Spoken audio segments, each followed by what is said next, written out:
Hello everyone, welcome to my channel Learn and Crack. My name is Rahul Dibra and this is the part 6 of the Vocabbing A to Z, the series that I've started for the students who are preparing for exams like banking, insurance, or all this kind of MBA entrances like CAT, MAT, ZAT, etc. So in this particular video, what I'm going to do, I'm going to take the base word that starts with C and then we'll of course follow it up with synonyms and antonyms. And wherever required, I'll give you a sentence or I'll suggest you how to use those particular word in a sentence if you're to construct a sentence using those words. Okay, so what you have to do, you have to be with me till the end of the video so that you can learn maximum things out of it. So let's get started.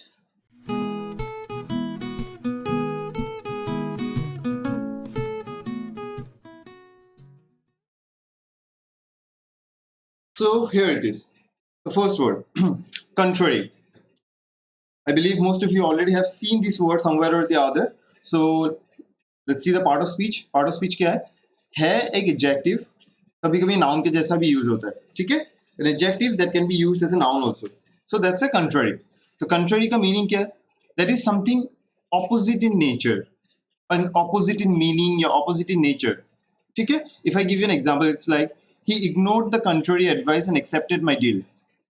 He ignored the contrary advice and accepted my deal. That means जो उल्टा advice था या जो दूसरा advice था, you can say जो opposite था मेरे एडवाइस से, मेरे अगर मैंने हाँ बोला है उसको किसी चीज के लिए, दूसरे ने उसको ना बोला है, that means that's the country advice. तो उसको ना चूज करके उसने मेरा एडवाइस चूज किया. सो एग्जाम्पल मैं लिख के देता हूं. ही ignored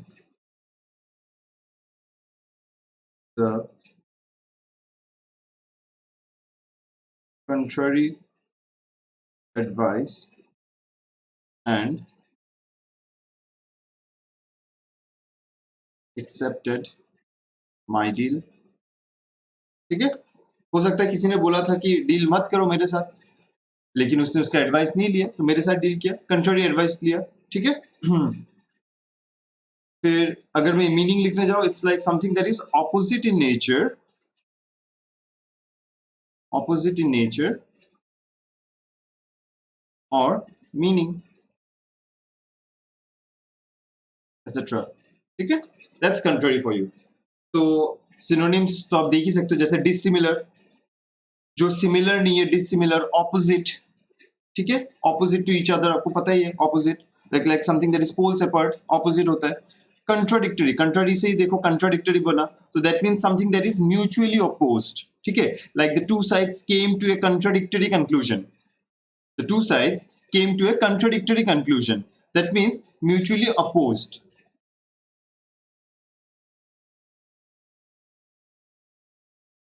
Mutually opposed. ठीक है, so that's contradictory.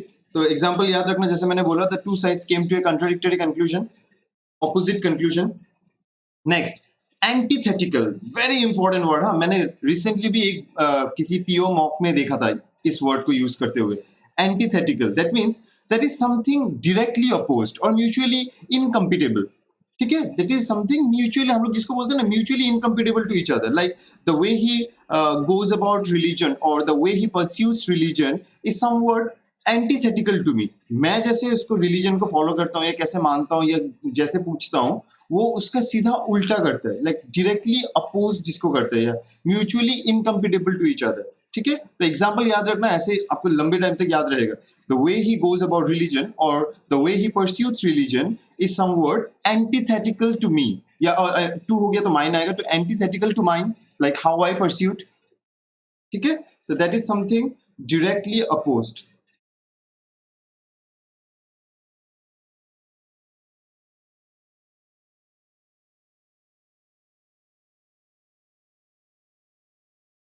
या म्यूचुअली इनकम्पिटेबल. ठीक है, conflicting as the name suggest. ठीक है, कन्फ्लिक्ट्स जिससे होता है, जो मानता नहीं है इसके बाद कन्फ्लिक्ट होता है, जिसमें आर्ग्यूमेंट्स जिसमें होता है. ठीक है, तो एग्जांपल अगर मैं बोलूं, parents and childrens interest sometimes conflict या कन्फ्लिक्ट्स. ठीक है, parents and childrens interest sometimes conflicts. So बच्चे जैसे सोचते हैं, या हो सकता है माँ बाप वैसे नहीं सोचते, या माँ बाप वैसे सोचते हैं जैसे बच्चे नहीं सोच सकते, दैट्स म्यूचुअली वाइस वर्सा। तो दैट कंट्राडिक्ट्स ईच अदर। पकड़ लो एक बच्चा गेमिंग परस्यूट करना चाहता है, ठीक है, उसको उसमें बहुत मजा आता है, या उसमें उसको बहुत अच्छा नॉलेज है, या प्रैक्टिस बहुत अच्छा है, या उसका स्किल्स बहुत अच्छा है, लेकिन हो सकता है आज के डेट के उसके पेरेंट्स हो सकता है उसको एक्सेप्ट ना करे, तो दे आर कंट्राडिक्टेड या कन्फ्लिक्टिंग, ठीक है। तो parents and children's interest somewhat sometimes you can say conflict, तो ऐसे यूज हो रहा है। तो जैसे आपका कंट्ररी था, कंट्ररी का मतलब एक ऑपोजिट इन नेचर और मीनिंग, इसीलिए मीनिंग था, देखो आपका सेंटेंस था ही ignored the contrary advice and accepted my deal. वैसे ही आपका सिनोनिम्स बन गया dissimilar, opposite, contradictory, antithetical and conflicting. वैसे ही एंटोनिम्स देखते हैं, सिमिलर, जैसे डिसिमिलर था वो सिमिलर होगा, लाइक, अलाइक, एक जैसा, ठीक है। रिजेंबलिंग, रिजेंबलिंग और क्या, ऑफ द सेम काइंड जिसको बोलते हैं ना, ही रिजेंबल्स हिज फादर, उसके पापा के जैसा, like of the same kind. Resembling का मतलब ऑफ द सेम काइंड आप बोल सकते हो, तो like he resembles his father, resembling, ठीक है ना। होमोजेनस, होमोजेनस मतलब क्या, it's like of the same kind, ये भी काइंड ऑफ रिजेंबलिंग, लाइक जिसको हम लोग एक ही तरीके का बोलते हैं ना, homogeneous nature. Like if I से आज के टाइम में जैसे बॉलीवुड मूवीज, अब आपको पता है लाइक मैक्सिमम मूवीज एक ही तरीके का होता है, वही गाना, वही एक्शन एंड वही मारपीट होगा, डिशुम डिशुम साउंड होने वाला है। तो it's like it seems that all Bollywood movies of today are kind of homogenous, ठीक है। It seems like all Bollywood movies of today are homogenous, तो it's like of the same nature, ठीक है। मीनिंग क्या होगा, it's something of the same nature. I believe समझ में आ गया आपको कंट्रारी कैसे यूज होता है, ठीक है। ऑपोजिट होगा एंड उसका एंटोनिम हो गया सिमिलर, लाइक अलाइक, रिजेंबलिंग या होमोजेनस, ठीक है। चलो अगला वर्ड देखते क्या है, कंटेम्प्ट। है तो नाउन, लेकिन इसका मीनिंग क्या है। लाइक हम लोग बोलते हैं ना, he interpreted my silence as contempt, he interpreted my silence as contempt. That means a worthless person or thing or something that is beneath consideration, ठीक है। दो तरीके से यूज होता है, एक होता है हम लोग बोलते हैं contempt of court, something that is beneath consideration, जिसको मान ही नहीं जा सकता। तो मैं चुप था, जैसे मैंने एग्जांपल दिया था, मैं किसी कारण को लेके चुप था, तो उसने मेरा चुप रहने को या मेरा साइलेंस को उसने सोच लिया कि मैं उसको नहीं मान रहा हूँ, या वो जो किसी मुद्दे पे बात चल रहा था मैं एग्री नहीं कर रहा हूँ, ठीक है। इसीलिए एग्जांपल क्या बोला था मैंने, ही, मैं लिख के देता हूँ, he interpreted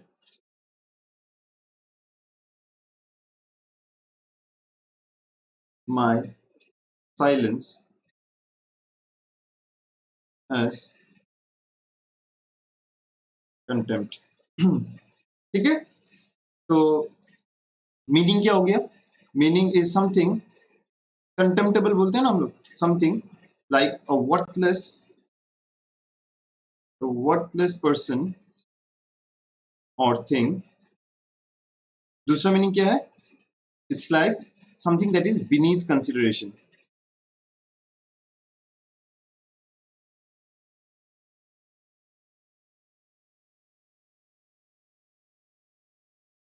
beneath consideration, that is contempt। तो पहला देखो सिनोनिम देखो, scorn, scorn is something like, ये एक एक्सप्रेशन होता है जिससे आपको समझ में आता है it's kind of A disdain या कंटेम्प्ट, ठीक है। जो that is something not worthy of respect, जिसको हम लोग डिसडेन, यहाँ पे डिसडेन मैंने लिख के रखा है, ठीक है। डिसडेन का मतलब यहाँ पे मैं लिख देता हूँ लाइक अनवर्दी ऑफ रिस्पेक्ट। तो scorn is an expression of disdain, ठीक है। डिसडेन का मतलब है unworthy of respect, and scorn is an expression of disdain, ठीक है। it's an expression of disdain। बहुत इंपॉर्टेंट वर्ड है हाँ, ये सब भूलना मत। एक्सप्रेशन ऑफ डिसडेन, एग्जांपल अगर मैं बोलूं, it's like his activities are making him an object of scorn, his activities are making him an object of scorn, जिसको मतलब रिस्पेक्ट नहीं किया जा सकता, जिसको मतलब he is unworthy of respect, he is a scorn, ठीक है। तो his activities, वो जो काम कर रहा है या जैसा काम कर रहा है उसको देखते हुए उसको उसकी तरफ या उसके प्रति रिस्पेक्ट नहीं आ रहा है, एन ऑब्जेक्ट ऑफ स्कॉर्न ऐसे यूज होता है। डिसरिगार्ड करना, डिसरिस्पेक्ट या इग्नोर करना या अटेंशन नहीं देना, ठीक है, इग्नोर लिख देता हूं मैं, ignore, like the evidence is too substantial to disregard, ये एविडेंस इतना ही सही था या इतना ही सब्सटेंशियल था कि उसको तुम इग्नोर नहीं कर सकते, उस पर आप अटेंशन ना दिए बिना नहीं रह सकते हो, ठीक है। The evidence is too substantial to disregard, ऐसे यूज होता है। डिसडेन, जैसे मैंने बोला था अनवर्दी ऑफ रिस्पेक्ट, तो एग्जांपल अगर मैं बोलूं, it's like the criminals have massive disdain for the law, criminals हमेशा लॉ को तोड़ने का कोशिश करते, they do not have reverence, reverence का मतलब देखो, रेवरेंस मतलब रेस्पेक्ट रहना, हाँ, तो इरेवरेंस होता है डिसरेस्पेक्ट, अब इरेवरेंस भी लिख के रख सकते हो, इरेवरेंस, ठीक है। तो the criminals have disdain for the law, that means they have irreverence for the law या टुवर्ड्स द लॉ, ठीक है। इसके बाद क्या था, डेस्पिकेबल, डेस्पिकेबल शायद मैंने पहले भी कराया था। डेस्पिकेबल या डिटेस्टेबल का सेम ही मीनिंग है, it means something that deserves disrespect, ठीक है, deserving disrespect. Despicable and detestable का मतलब सिमिलर है, something that a despicable crime हम लोग कहते हैं ना, something like a despicable crime, a heinous crime, a despicable crime, something that deserves disrespect, ठीक है, heinous के जैसा। फिर डिटेस्टेबल, सिमिलर थिंग, लाइक अगर मैं सपोजिंगली कुछ दिन पहले कुछ एक मूवी देख रहा था, इतना गंदा उसका क्लाइमेक्स था, तो उसको मैं ऐसे ही बोल सकता हूँ, ही फाउंड या I found the movie's climax detestable, ठीक है, एकदम सही नहीं लगा था, तो ऐसे ही यूज होता है, हाँ, डिटेस्टेबल या despicable, something that deserves hatred, that deserves disrespect. समझ में आ गया होगा आपको।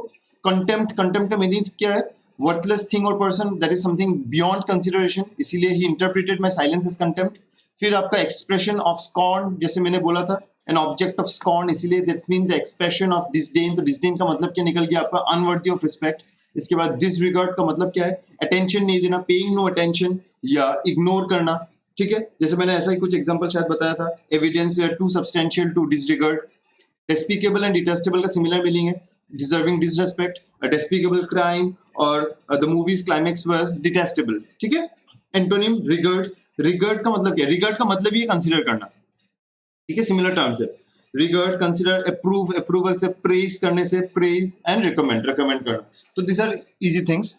तो आपको याद रखना होगा कैसे इसको यूज करते हैं, सेंटेंस में कैसे यूज करते हैं, या आप इसको कैसे रियल नॉर्मल एवरीडे लाइफ में आप यूज कर सकते हो, ठीक है। एंड पार्ट्स ऑफ स्पीच मत भूलना, कभी कभी आपको पार्ट्स ऑफ स्पीच के हेल्प से भी आप आंसर्स मतलब निकाल सकते हो एग्जाम में, ठीक है, तो याद रखना। Let's move to the next. Consternation, such a nice word, ION से एंड हो रहा है, डेफिनेटली नाउन होगा। कंस्टर्नेशन है नाउन, मीनिंग क्या है अभी, इट्स लाइक अगर मैं एग्जांपल बोलूं, Sam stared at him in consternation, Sam stared at him at in consternation, तो इसका मतलब क्या निकलता है, it means a feeling of anxiety और अ फीलिंग ऑफ एनोयंस या एंगर, ये सब जो होता है ना, एक्सप्रेशन ऑफ एंजाइटी, मैं लिख के देता हूं, अ फीलिंग ऑफ एंजाइटी, annoyance या anger, that's consternation, ठीक है। example, it's like Sam stared at him in consternation।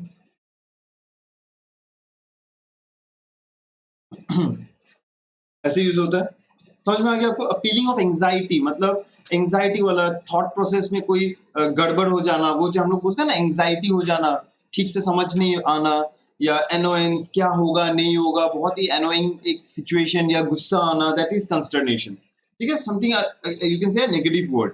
तो एग्जांपल में आपका देखो, आपका सिनोनिम्स में आ गया फियर, डिसअपॉइंटमेंट, होपलेसनेस, ठीक है, डिस्ट्रेस।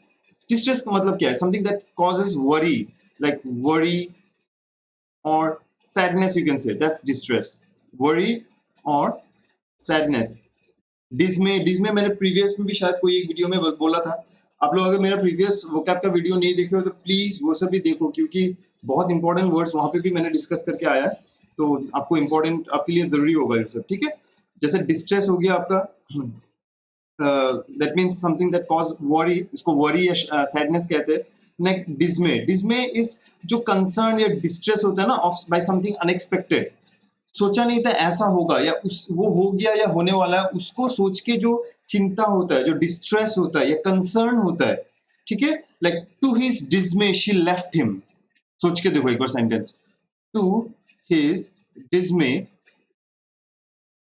She left him.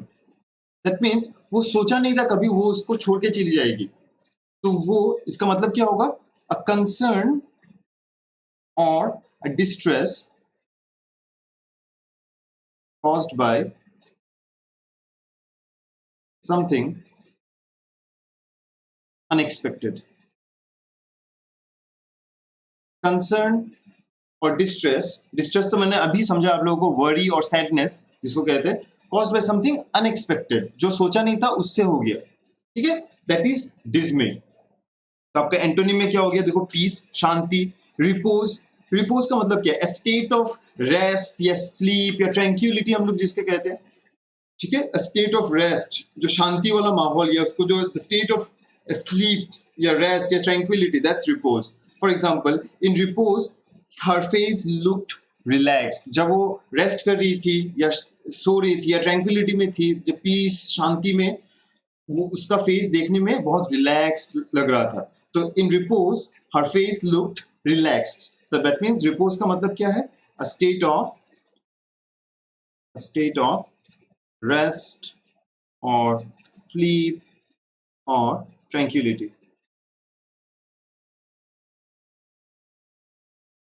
काम मतलब चुपचाप, शांत, समझ में आ रहा है, फियरलेस। तो फियर, इसमें जैसे फियर था उसका एंटोनिम होगा फियरलेस, आपको समझ में आ गया होगा, ठीक है। देखो ऐसे यूज होता है सेंटेंस, आई मीन सेंटेंस में। तो कंस्टर्नेशन का मतलब क्या निकला, a feeling of anxiety, annoyance etcetera. तो उसका मीनिंग एग्जांपल में जैसे होता है, Sam stared at means consternation, stared at him in consternation. तो सिनोनिम्स में आपका fear, disappointment, hopelessness, distress, dismay etcetera.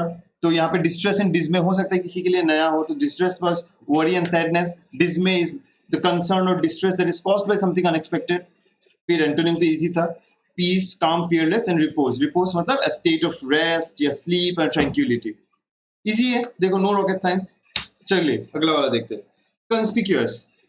कंस्पिक्यूअस is an ओयूएस से एंड हो रहा है, क्या होगा, एडजेक्टिव।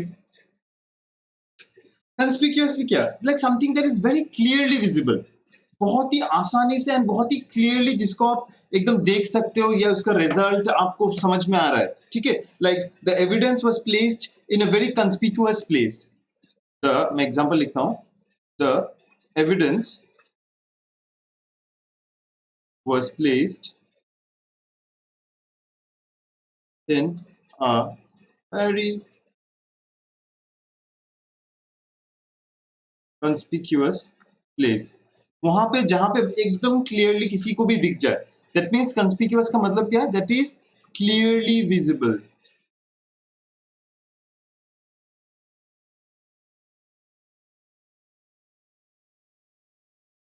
जैसे अभी के टाइम में, it is conspicuous in this nation that Covid is going out of control, ठीक है, that is clearly visible, that's conspicuous. Distinguished का मतलब क्या है, like Abdul Kalam was a distinguished leader.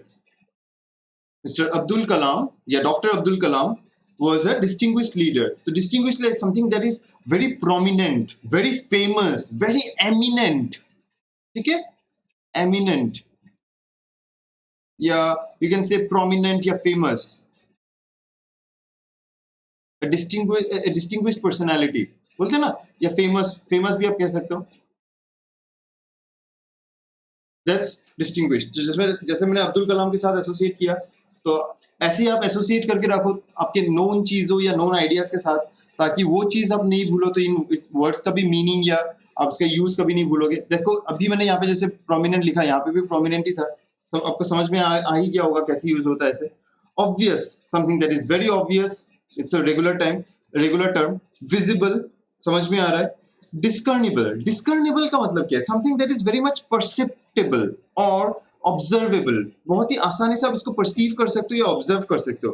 The scandal had no discernible effect on his career. जो उसके साथ घपला हुआ या स्कैंडल हुआ या जो नहीं होना था हो गया, उसका असर उसके कैरियर पे like luckily नहीं गिरा. So the scandal had no discernible effect on his career. तो discernible is like observable, something that is perceivable, कोई किसी को भी पता चल सके, या observable, ठीक है. perceptible भी बोल सकते हो, perceptible या observable.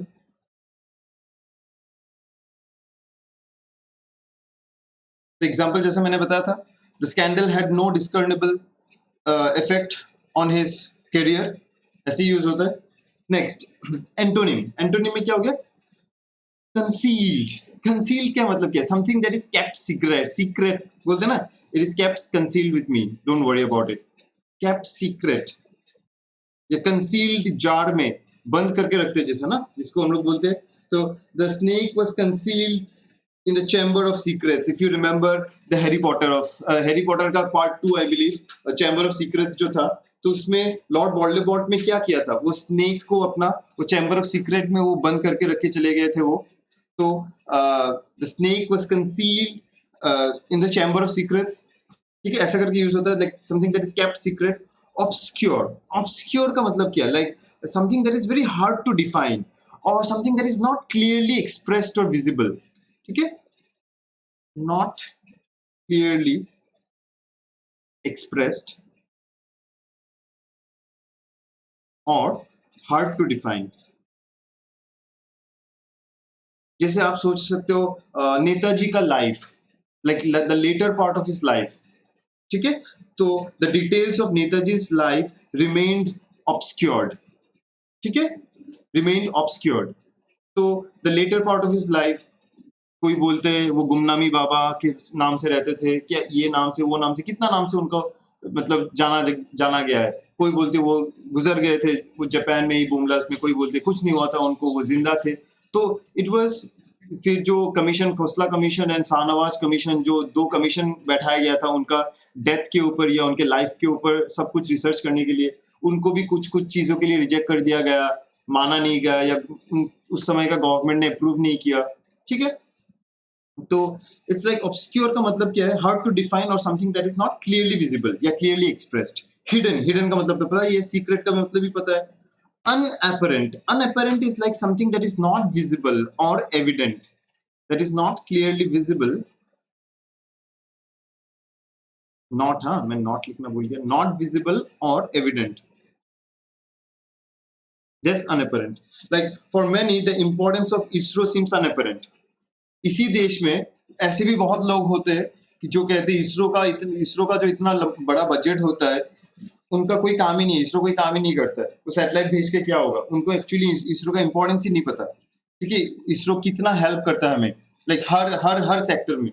तो for many the importance of ISRO seems unapparent. Unapparent का मतलब क्या है? Something that is not visible और एविडेंट, ठीक है. तो इजी था. चलो अगला देखते हैं. कंसोलिडेट. तो कंसोलिडेट का मतलब क्या है? कंसोलिडेट का मतलब है किसी चीज को फिजिकली उसको स्ट्रॉन्ग करना या और भी सॉलिड करना. To make something physically stronger और solid.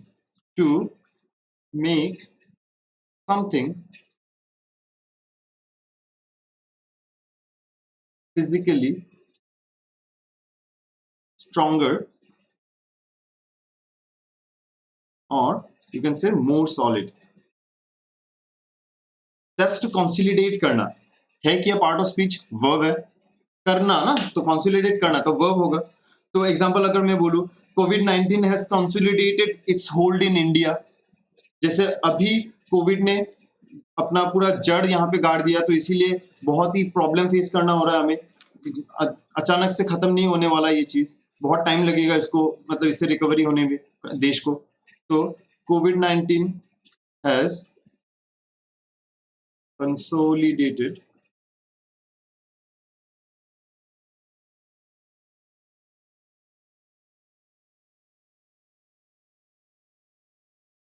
its hold in India. ऐसे यूज होता है, ठीक है. सिनोनिम में क्या होगा? कंबाइन. कंसोलिडेट करना मतलब क्या? कंबाइन करना या कंडेंस करना. कंडेंस का मतलब क्या होता है? हम लोग बचपन में सीखे थे ना, कंडेंसेशन. तो टू मेक समथिंग डेंसर, या हम लोग जो वेपर से लिक्विड जो होता है इसको कंडेंस करना कहते हैं. जो वेपर फॉर्म में होता है ना, जो एयर पार्टिकल्स, जो तब वाटर पार्टिकल्स वेपर फॉर्म में होता है, व्हाट फिर वेपर से जब वो लिक्विड होना स्टार्ट होता है उसको कंडेंस कहना कहते हैं। The moisture in the air condenses into droplets of water, ऐसे तो हम लोग बोलते हैं ना, the moisture in the air condenses into droplets of water. तो जैसे अब ठंडा कोई बोतल अगर फ्रिज से निकालो, उसको ऐसे ही रख दो लाइक खुले में, तो उसके ऊपर पूरा पानी, बोतल के ऊपर पानी पानी हो जाता है ना, कंडेंस होता है, आसपास के एयर वेपर को, वाटर ड्रॉपलेट्स को खींच के कंडेंस कर देता है। That means to make something denser या to get something from vapour to liquid. ठीक है, तो मैं एक ही लिखता हूं, टू मेक समथिंग, आप समझ जाओगे meaning, to make something denser. ठीक है, तो the moisture in the air condenses into droplets of water. समझ में? यूनाइट, एक साथ होना, यूनाइट का मतलब पता ही है, इंट्रीगेट। ठीक है, तो अच्छा इंटीग्रेट मैंने, हाँ इंटीग्रेट, इंटीग्रेट का मतलब क्या है, it means to bring together, like he integrated all his activities into one program. ठीक है, इसका मतलब क्या है, एक साथ लाना, to bring together, integrated, to bring, sorry together, integrated लिख दो, टू ब्रिंग टुगेदर। ठीक है, एमालगमेट, एमालगमेट करना मतलब चिपकाना, जिसको हम लोग बोलते हैं क्रिस्टलाइन स्ट्रक्चर्स, वो सब में बहुत ज्यादा यूज होता है ये word. Combine to form one organisation और structure, one structure. He amalgamated his companies in with another one, किसी और के साथ उसने कोलैबोरेशन कर लिया या एमालगमेट कर लिया, कोलैबोरेट करना। समझ में आ रहा है ना? तो इसका मतलब क्या निकलता है, to combine to form one organisation और स्ट्रक्चर, दैट मीन्स जोड़ना। मैं लिख के देता हूं, to combine, to form one organization or structure. तो he amalgamated his company with another one, किसी और के साथ उसने कोलैबोरेट किया या कंबाइन किया, एमालगमेट किया। सेपरेट, उल्टा एंटोनिम में सेपरेट हो जाना, कंबाइन का पूरा उल्टा सेपरेट। स्कैटर, मैंने पहले भी समझाया था, स्कैटर चितर बितर यहाँ वहां स्कैटर कर देना। अनकनेक्टेड, कोई रिलेशन नहीं है। या स्प्लिट अप, ठीक है, split up, the band came to an inevitable split up, मतलब एक साथ नहीं, ब्रेकअप हो जाना, दैट्स स्प्लिट अप, ब्रेकअप हो जाना। समझ में आ रहा है आपको मीनिंग कैसे यूज करते हैं? ठीक है, चलिए अगला वाला देखते हैं तब। कंसीक्वेंस, इसका मतलब क्या है, दैट्स अ रिजल्ट, किसी चीज का रिजल्ट या इफेक्ट को कंसीक्वेंस कहते हैं। ठीक है, पार्ट ऑफ स्पीच क्या है, नाउन है। तो एग्जांपल अगर मैं बोलूं, जैसे आज के टाइम में अगर आप कोविड में मास्क ना पहनो तो it will lead to a serious consequence. ठीक है, not wearing a mask in this COVID pandemic can lead to a serious consequence. तो कंसीक्वेंस का मतलब क्या है, रिजल्ट, रिजल्ट और effect, especially at the end. ठीक है, एग्जांपल आपको याद होगा, क्या बोला मैंने, not wearing a mask in this COVID pandemic can lead to serious consequence. तो आपका सिनोनिम्स क्या होता है, outcome, result, repercussions. Now repercussions क्या है, repercussions are like something that is unwelcome, जो चाहिए नहीं था एंड वो हो गया, that's the repercussion। जो चाहिए नहीं एंड वो हो गया, that's repercussion। ठीक है, यही इसी को रेमिफिकेशन भी कहते हैं। ठीक है, repercussion और रेमिफिकेशन सिमिलर मीनिंग है। You can say unwelcome consequence या unwelcome या unintended or very complex result। ठीक है, you can say unwelcome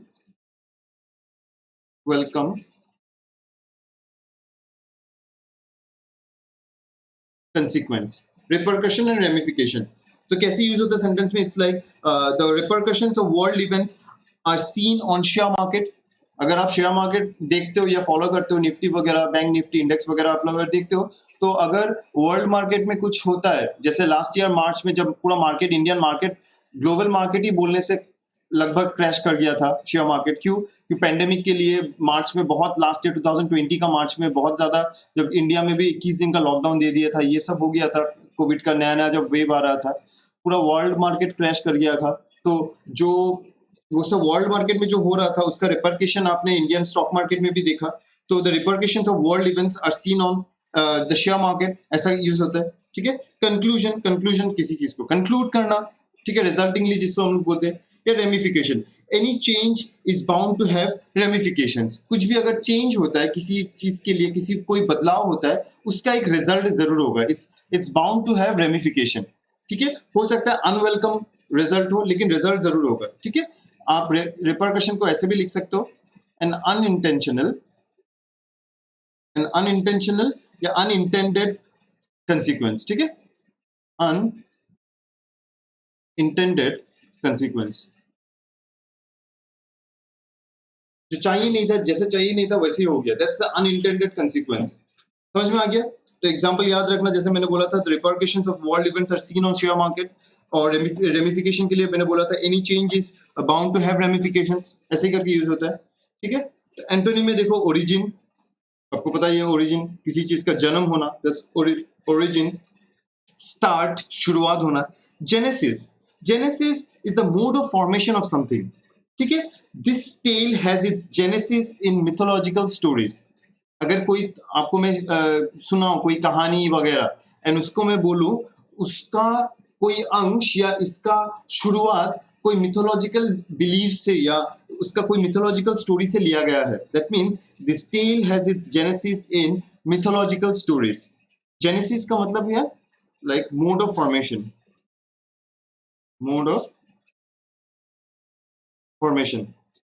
commencement, शुरुआत होना, the beginning of something, commencement.